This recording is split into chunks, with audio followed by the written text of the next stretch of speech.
this is Irene with SaugaTalks. Hello, hello. If you've been watching SaugaTalks before, this is weekly business and tech talks for non-technical people and basically for everyone who is remotely interested in tech or business or anything in between. So today I am with Sarbjeet Johal, who is an advisor and consultant. He is digital transformation and cloud authority, an influencer, and often speaker at podcasts, at events. So he is the right person to talk to.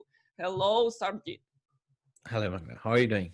Oh, I'm doing fantastic. I'm doing really well. Yeah, thanks so much. So I'm, hosting these talks with lots of interesting people. I'm enjoying those talks tremendously. So hopefully my guests also feel, comfortable and fun, while we exploring digital transformation, we're exploring emergent tech, we're exploring business reality and business future. Because we're all kind of thinking, right, where the world is going to be in a few months from now and how we all adjust. So let me open up, Sarbjeet, with how is your life? How's your life? How are you feeling? Life is good. I feel good. I'm healthy, and that's a blessing these days. As we know that we are going through this epidemic, and we're worried about our health. And yeah, it's a challenge to stay fit and exercise regularly and eat well. And just you need some fresh air once in a while. And when it's windy, you don't want to go down. It's just regular life in a way, but at the same time, it's you're confined to your home and most of the time, and you can't meet people. I'm a people person, as you can tell from my social sort of interactions and stuff like that, which is mostly public. It's challenging at times, but I get to talk to people like you, and it's fun. The digital has enabled us to be able to do that, and a lot of new tools are coming to the front, and people, a lot of masses are actually gravitating towards these tools. That's a good thing, and we will get through this like by hook or crook, and this thing will be a history behind us, and yeah, it will make us stronger. Yeah. Absolutely, absolutely. You know what? I'm with you in terms of, hey, look at what digital enabled us to do. Not only keeping in touch with people we know, but really meeting and making new friends. And this is what I love the most. So absolutely, and now we're gonna dive deeper into what do you see happening in digital world now. I'm talking to tech entrepreneurs, I'm talking to analysts and influencers, and they all seeing kind of various unique angles. So what's yours in cloud, in AI? What topics kind of on your mind these days? What topics on my mind? I think that one main topic. What What do you trend? see happening Yeah, in yeah, tech? Yep, yeah. I around think you or yep. yeah. I think trends wise, people are trying to, when they are trying to work from home, they want to stay as much as productive as they can, right? So that that transition from on-prem to off-prem, even though tech companies, I'm in high tech, I could talk about experiences of my wife. She's in education also. Like we talk a lot about that, and some other industries. That transition is not that easy. Even though in tech we have been working from home like for a long time, but still, like, some roles were not working from home, they were always at work, and just getting used to your schedule, like when your day start, day ends, it can be challenging. So I'm like well versed in that as compared to my wife, which she never worked from home. She's in education now, she has to work from home. And she's part of the school district management team, and head of instruction for Milpitas Unified School District. And then they are grappling with the situation, like it's much harder for them. It's much harder. Technology wise, I think some technologies are have come to the front. Uh, Ability to conduct this kind of meeting, um, like we are almost sitting in person and sharing documents and collaboration. Those applications, like we are doing Zoom meeting right now. So Zoom has been in news, as you know, because of the security problems and stuff like that. The ease of use of Zoom is like unbeatable almost, right? Um, so the tools are maturing, and like we're building the plane while we're flying it, kind of thing. I think that's what it is. we we didn't plan for this, right? This epidemic, nobody can, right? It just hit us, and all of a sudden we had to, make sense of our operations and processes and all that stuff. There's a lot of disruption. Like, it's not happy dory thing at all. Like, we're losing millions and millions of jobs. Like, I think it's 25 to 30 million people on unemployment right now these days. It's huge. It's hard for families who are hand to mouth. And it's funny thing to say. I always say that. I mention that always. Like, I'm an economist at heart. I studied economics and I Mhm. dropped out of my PhD program back then. And I always wear that hat. And it's our system in US especially is such that people are hand to mouth. Most majority of people are hand to mouth, means they don't have enough savings. Even business community is like that. I was really shocked when I see like these businesses are some businesses are closing. They didn't have enough cash flow to sustain the business for 2 months. That's kind of a little scary thought if you think about it. I was born and raised in India, and that's a totally Eastern mentality. Is different. China, India, they conserve cash and stuff like that, and then they save some money for rainy days and stuff like that. But a business not having cash flow for 2 months is unbelievable to me. Stuff like that. It's like I know I'm all over the place, but yeah, it's these are the things I see around us, and try to think about like how we can do better going forward, and also to some extent think about what US is doing under our current administration, and we are pulling out of international treaties, and we are defunding some world level institutions like WHO, and we are out of NATO. It's we're on the wrong track as a country, I think. But I'm not talking politics here, but it's just the policy. I think a lot about the global systems and supply chain management, and there were some problems we needed to address, like too much tilt toward China and stuff like that. But this is not the way we address that, I think. I So see, I see. No, I'm with you. I'm yeah, with you. Yes, we're getting news, but not news. I am big fan of commentaries and just opinions. Okay, so we're all consumed with all kind of right points of views, and we're digesting to the best of our own intellectual abilities. I'm with you. yeah, yeah. I'm We with try to synthesize information in some of our information DJs, of what I call it. So Absolutely, absolutely. So in technology world, what do you think the major challenges that larger, big guys gonna be facing soon? Meaning that Microsoft, IBM, Amazon, right, Oracle, you name them, right? What do you think is gonna happen when they readjusting, reprioritizing? Because many of the tasks now is not gonna be about innovation; it's about prioritization of keeping afloat, keeping your clients kind of right performing and all that. So what do you think happening with big tech? And maybe we can comment a little bit on entrepreneurship front on those who are yeah, yeah, on the startup world. Yeah, so yeah, I think in the big tech, they will do good in a way that their contracts are long term. Things are in place, so they will bear this sort of bump in the road like better than the lower end of the high tech, if you will. They have better runways. They have a lot of cash, and some people are doing buybacks. Some big companies are doing buybacks of the shares to kind of infuse the confidence in their stock and their company and stuff like that. Um, um, on another thing from the big tech, which can be negative, is like boots on the ground cannot go to the customer side. The people who are going to be there in person to do stuff, to sell face to face meetings with decision makers and stuff like that, those will take backseat. I think the big tech will suffer not because of them, but because of what is happening to the businesses they serve, right? So the businesses will cut down on expense. Like they want to conserve cash. Like survival is our first instinct as humans, right? Always. And humans are running businesses, right?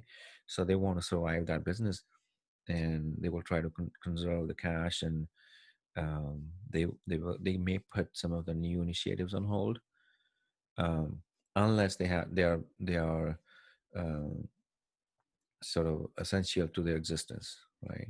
Sometimes they are, like, they have to pivot. They have to, if you're a restaurant, you are not doing delivery services like through, Uber Eats or something, like, now you have to, right? Stuff like that.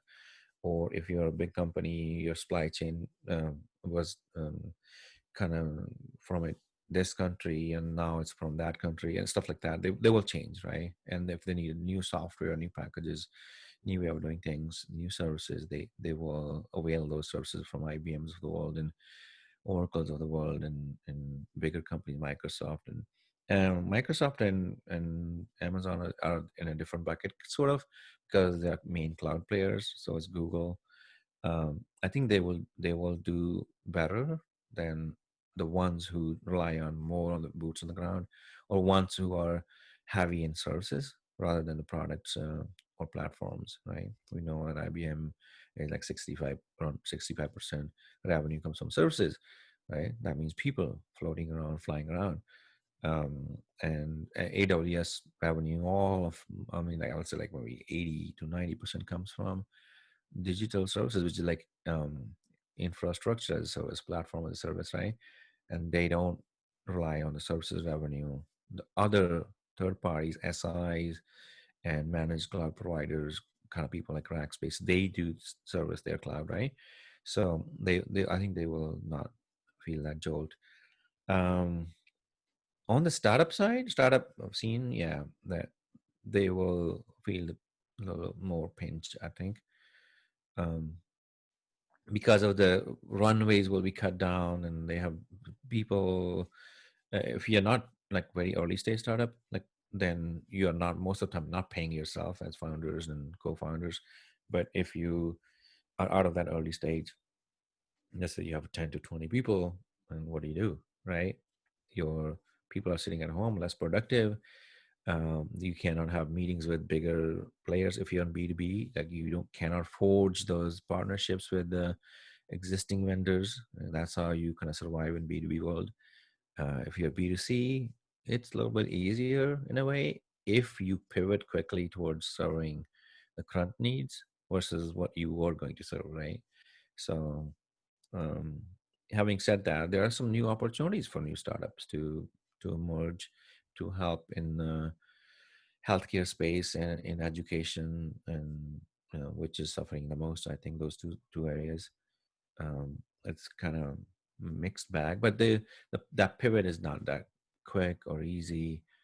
Um, but one thing has happened all over the place, like big tech, small tech, consumers of both big tech and small tech, is that this epidemic has forced us to think about having the tools in place to handle this kind of situation, which hopefully doesn't happen that often. But like, and also it has helped us to taste some of the things we have never tasted earlier. Means working from home, and or delivering services digitally, and Yeah, not yeah. flying around Do you too think much. it will accelerate digital transformation? Because we know sometimes back it was a luxury, so some companies, right, could not afford the innovative initiatives, right, putting it on back burner. But Yeah. do you see, yeah, the chance of acceleration, not because you want to, but because you have to, kind of? Mhm. Yeah, people who were trying to go to the sort of digital world, through digital transformation, um, or people who are a little behind, or some people are a little ahead. It's brought upon to them, like, you have to, like, go faster. I mean, you cannot ignore it. Yeah.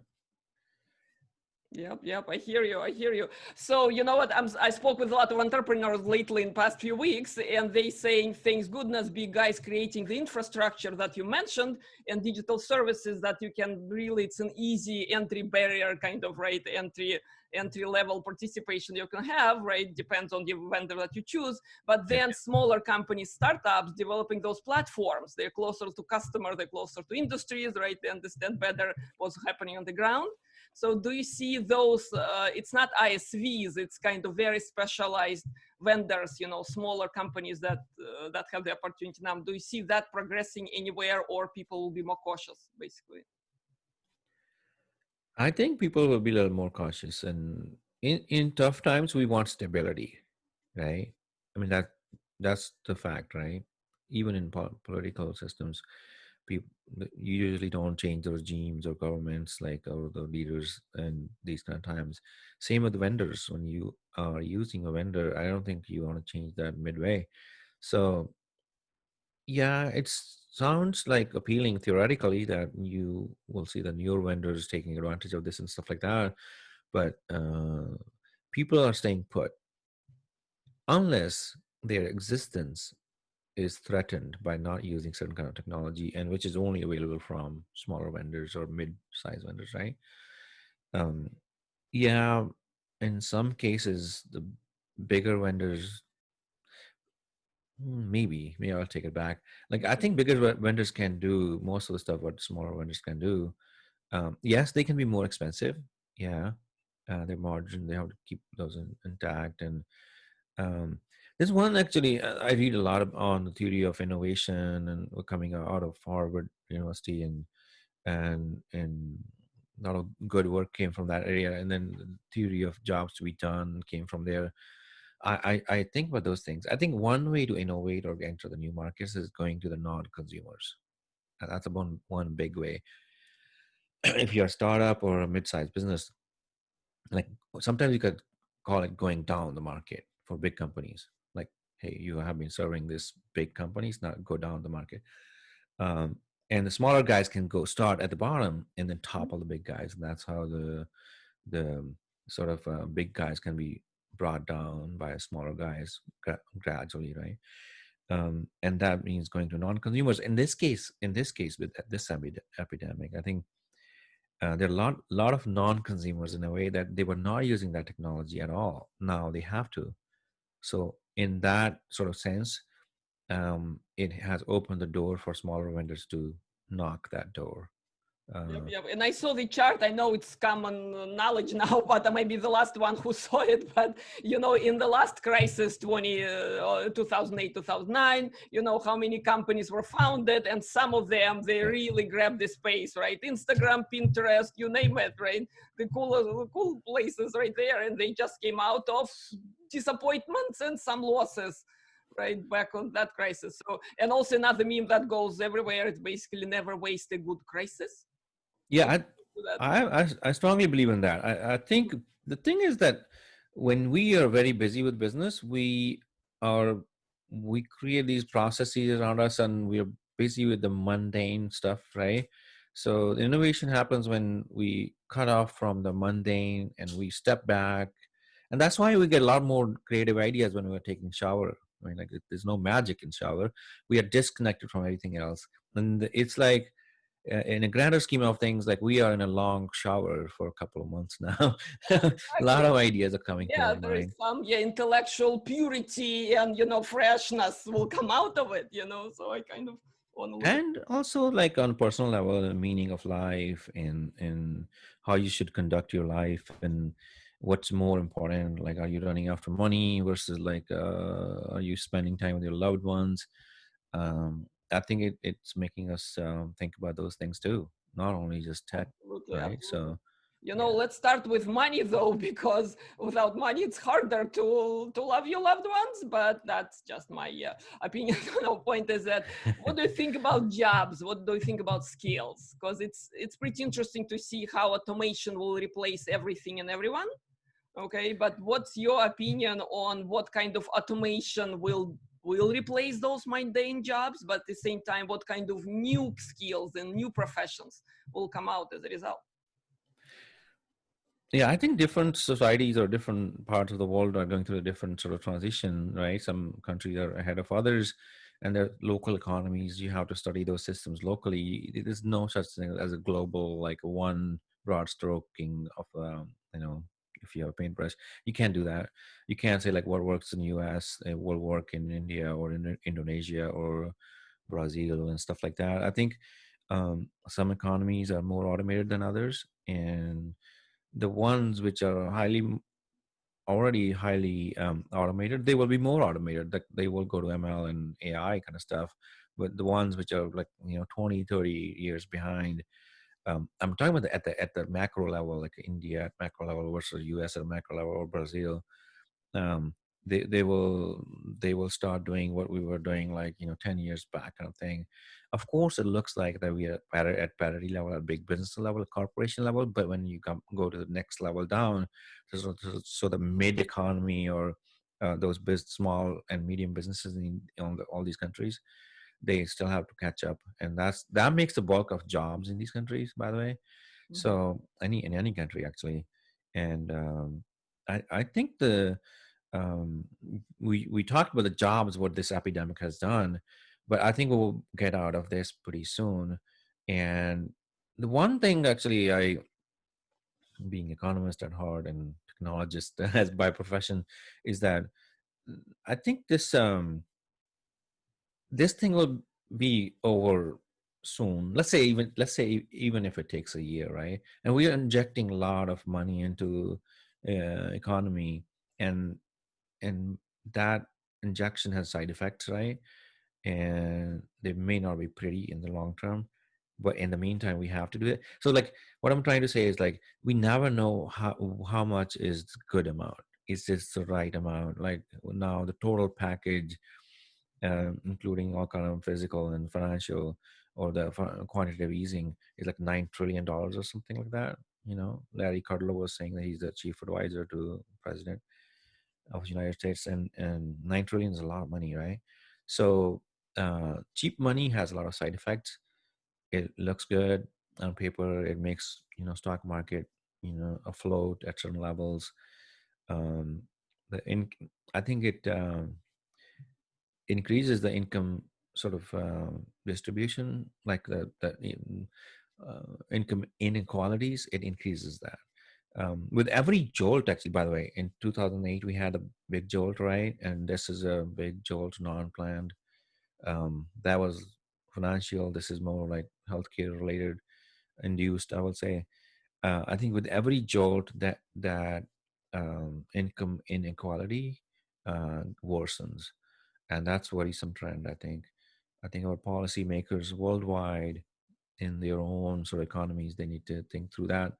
Like, how can we make sure that the people who are left behind, or not well to do, can be lifted up, because that trickle down theory behind capitalism is kind of falling apart a little bit, because of the greed from the corporations. And yeah, I can talk about this topic for hours, but the gist is that the policymakers and the regulators need to be on top of things, I think, during these times. And this is an election year. Don't let the sort of greed to win to dictate your uh, money infusion, because that, like, you want to look good to the voters. But yeah, so do the right thing. I think leaders need to lead, not just plan to win, I guess. Yep. Cannot disagree. Leaders need to lead. Nothing to object to that. So, have you seen any interesting professions or any kind of new things bubbling up? For some reason, I'm reading about what blockchain developers, right? And yet, blockchain is kind of over that hype, so it's not the what is it, wide adoption now. But still, things that will be moving in a way that, let's say, more supply chain logistics specialists, things that, even mundane jobs taken by automation, right? Humans still need to make those decisions and make sure the systems that are automated, right, that they serving industry and things. So I think it's pretty exciting, because some of the jobs I just found, digital marketing is actually, if you've seen this graph from Visual Capitalist, what is it, the source, when they put in digital marketing in a low risk, high pay category. Think about Yeah. that. Because if you look at the doctors and all the healthcare workers, right, of course, they are high paid category, but very high risk as well, okay? And somewhere in the middle, there is a tech. And, of course, marketing specialists, you will still need to have someone, right, to driving the awareness for your business. So these kind of changes where what people who are graduating this year and the year after, right, they can Yeah. kind of adjust themselves better. What do you think is happening there? Yeah, I mean, that's a global trend. So I think mobile had changed everything in about the last 10 years, right? So the way we produce stuff and compute, also democratization of computing through cloud and the mobile, the combination of these two is a blessing in a way that it has democratized technology. So this thing is this thing. Where's my Yeah, camera? This thing. equalizer, democratizer. This thing is Yeah, the is stronger, faster than the supercomputer of like 1989 or even yeah, 85, let's say, for sure. yeah. And it's connected to the world. It has a lot more storage than the supercomputer of that age of 1985 or so, right? And this gives the ability to for a common person to do the same things what Prince of Saudi Arabia or President of the United States can do. So you have the equal opportunity to create stuff, to show your talent. We see so many stars born through internet. They just sing from home.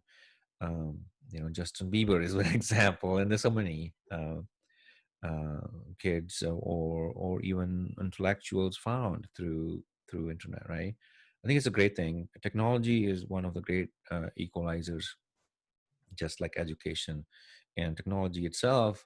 And if you it actually intensifies or flares that the fact that we can democratize education. Now you must know, or you must be aware of the fact that Stanford and Harvard and Yale kind of universities have open sourced a lot of their teachings, right? So you can learn computer science from Stanford free of charge anywhere in the world. The only thing is you won't get the degree, but you are attending the same classes what people paying like $40,000 a year or $50,000 a year are attending. Look it up. It's from all these universities, open like free courseware. And on top of that, they are being disrupted by the Udemy and these newer wave of like how do you learn, right? You can learn at home. You don't have to spend 2 years to study computer science to start coding. You can do that in 2 months, 3 months. If you're slow like me, maybe 4 months. So like seriously, you can do that yourself.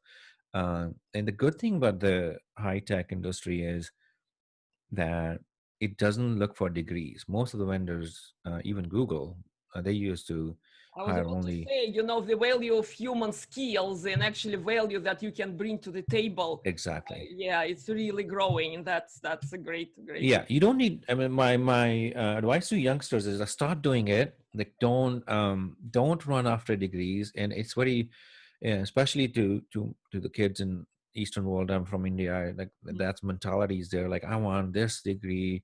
I think bachelor's first and master's and PhD and all that stuff, and then you're chasing that sort of ladder.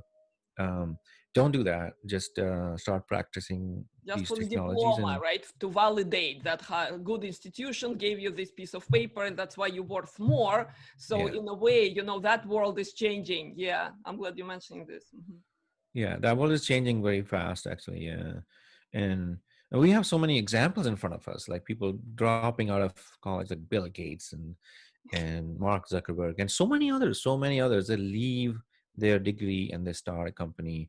You don't need these degrees. Actually, I was at the University of Windsor in Canada, like in January, just before this pandemic hit, and I was able to travel there, talking to students, and that's what I was telling them. And yeah, that's what I preach to youngsters. Is just start doing it. Even if you get the degree, it's not a bad idea to get degrees because it gives you some other tools to collaborate and all that stuff. Like it polishes you as a whole person, right? But to code or to be a digital marketer, you just start doing this stuff and learn from people like you, who are doing it from their homes, or they're trying newer models, doing A/B testing, like see if this works. If it doesn't, this doesn't work, do that, right? So You things are got all evolving the tools fast. out there. This is Yeah. amazing time we live in. Okay, the moment you open up your computer, if you like, to have it, it's out there for free. You can broadcast yourself to the world if you have something to say, and for free Exactly. you can start with major cloud services, just playing around with tools and creating some app for your own convenience, and see if world will like it. So what's not to, yeah. Yeah, I think it might be controversial thing to say, but I think if you're a go-getter, it's a great time for you. Here we go. Seriously, Yep. like you are living in the best time kind of ever. But if you're kind of lazy kind, you needed a structure, some Hmm. like a job which government provides you, something like that. Hmm. Then it's not a good time for you. So I think digitalization promotes more of a competitiveness, right? Hmm. And you have to be And competitive. creative, downright creative, because you know Yes. what? A lot of education processes, education and healthcare in a way, the most conservative industries, and we still tending to what? To industrial revolution that happened 100 years ago. And many of the processes, right, we're so used to, near and dear to our heart, is Yeah. actually tending to those, industrial realities. But guess what? Right, we are not attachment to our computers. We are really human beings who are Yeah. creative to begin with. So I'm glad to. Yeah. Mhm. I think I don't want to underestimate or underplay the fact that a lot of people don't have the connectivity to the internet yet, and they don't have the luxury of learning through computers yet. I think we as a society, as global society, or at country level, need to think about those people, how we can lift them up, like provide internet services to those people and educate them, because they can be left behind. And this is always like when we label it as collateral damage. We always have done it, but like we have to lessen that collateral damage. And there are people that are left behind, and again, it when income inequality happens, then it has so many side effects. There's a social unrest, and the people are on the edge. Mental illness is on the rise in masses because of that inequality. And there's weird kind of correlations and causations between economics of people and health of people and crime rates and political stabilities. And we see that in front of our eyes being played right now, right? So we can pick a um, kind of iffy leader if people were desperate for change. They can pick anybody for change. And that's Absolutely. So we're here to kind of mind what's happening around us, because when people yes, say I'm above politics, I'm not interested in politics, politics comes to you. So it's part of I'm life. myself very interested in economics and politics, because frankly, that's life. Okay, it's not just something extra on top of Yeah. your daily life. This is who you are as human being, part of society. Sarbjeet, thank you. I mean, this is deep. This is good. Yeah. Great conversation we're having. So I enjoyed it. Thank you yeah, very yeah. To much. wrap this up, right? Couple of words for new entrepreneurs and for younger mid-career people there.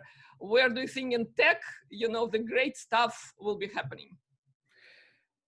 I think if you're just starting, I think machine learning is going to be the key in every sort of facet of our life.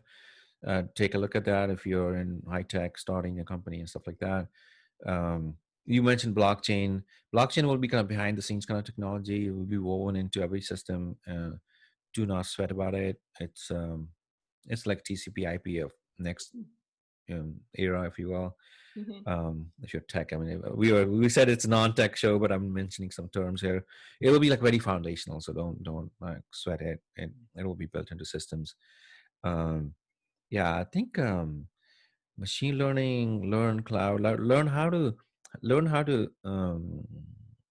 hack like quickly, stuff like quickly. It's age of micro consumption, I call it. Micro, that means micro production. So people don't want to spend too much money. We are in the sharing economy. Like nobody want, like people, the younger generation doesn't want to buy a car. They want to just get a ride, and the rides will be cheaper and cheaper and cheaper as we get self-driving cars and stuff like that, which we're still like we are waiting for those, but it will happen, right? So think about the micro production. Means like when you start something, focus on one thing and nail that down, and then that will work. And that's why the app. That's what. Have you? I will give you an example. On your smartphone, how many apps you use which do more than one thing? And if they do more than one thing, do you ever use that? You don't.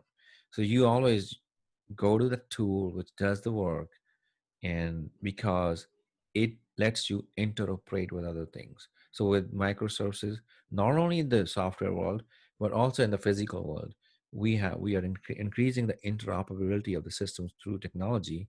So when you're starting a business, it can be a physical business also, right? Think in micro terms, like be a 7-Eleven of the world, not a Walmart. Mhm. You know, one of the entrepreneur friends I spoke with a few weeks ago, he told me, nail it before you scale it. Okay, Exactly. so Yeah. nail something practical and particular, right? Before you have your name and before you really think about big other things you can do, possibly, Yeah, right? we didn't get to talk about the startup journeys and how startups work and all that, but it progress. And there's a thing called product market fit. Mm-hmm. So you Mm-hmm. have to do the product market fit before you can scale, and Arjit, I want to have this startup conversation with you. some other Okay, time. can I take you up for, I don't know, a couple months from now? Whenever you have a moment, I'm here. It's easy to arrange. So let's talk about startups because this is enormously interesting to hear from you. All right, next time. And we don't want to keep this long, and viewers will be bored. Like, "Man, these people are talking for an hour. What are they talking about?" I think So we we'll keep were it. very interesting people. So yeah, Yeah, no, we'll keep it like again micro consumption. Content has to come in micro chunks also. I think here we people go. digest that better.